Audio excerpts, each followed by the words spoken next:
प्रिय विद्यार्थियों, सुप्रभात। आज हम व्याकरण पाठ 2 पत्रकारिता के विभिन्न आयाम समझने जा रहे हैं। पहला प्रश्न है, समाचार किसे कहते हैं? समाचार की परिभाषा। समाचार किसी भी ताज़ा घटना, विचार या समस्या की रिपोर्ट है जिसमें अधिक से अधिक लोगों की रुचि हो और जिसका अधिक से अधिक लोगों पर प्रभाव पड़ रहा हो।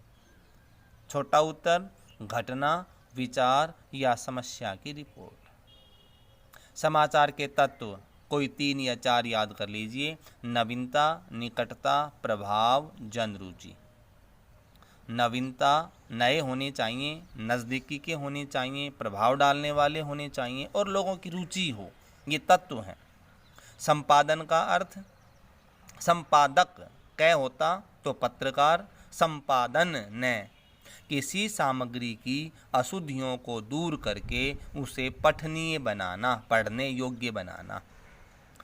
न्यूज़ की अशुद्धियों को दूर करके, गलतियों को दूर करके पढ़ने योग्य बनाना संपादन। संपादन के सिद्धांत, किन सिद्धांतों पे चेक करेंगे?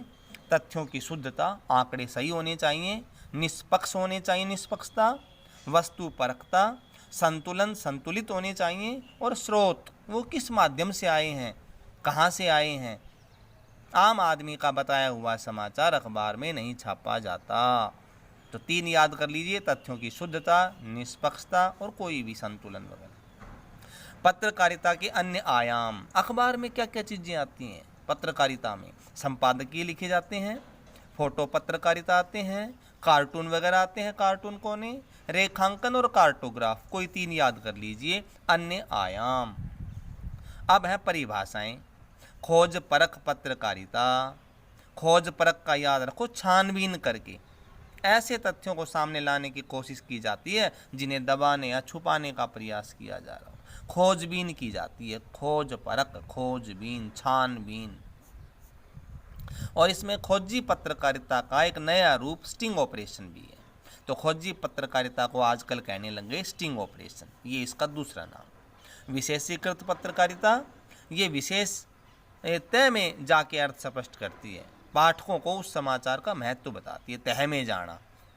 वाच डॉग, वाच मानी देखभाल, डॉग मानी कुत्ता। जैसे कुत्ता घर की देखभाल करता है, ठीक उसी प्रकार से ये जो पत्रकारिता है ये सरकार के कामकाज की निगरानी करती है और गड़बड़ी होने पे उसका पर्दाफाश, उसका खुलासा करती है। तो जैसे वाच डॉग घर की देखभाल करता है कुत्ता, ठीक उसी प्रकार उसके नाम पे रख दिया इस पत्रकारिता का नाम, ये सरकार के कामकाजों की निगरानी करती है।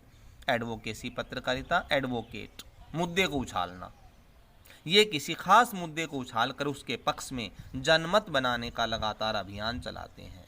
इसका दूसरा नाम पक्षधर पत्रकारिता।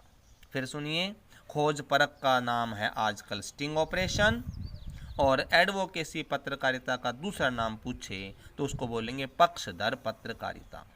और वैकल्पिक मीडिया, जो मीडिया स्थापित व्यवस्था के विकल्प को सामने लाने और उसके अनुकूल वैकल्पिक सोच को अभिव्यक्त करता है, उसे वैकल्पिक मीडिया कहते हैं। तो इस चैप्टर में 5 तो हो गए प्रश्न और 5 हो गई परिभाषाएं। धन्यवाद।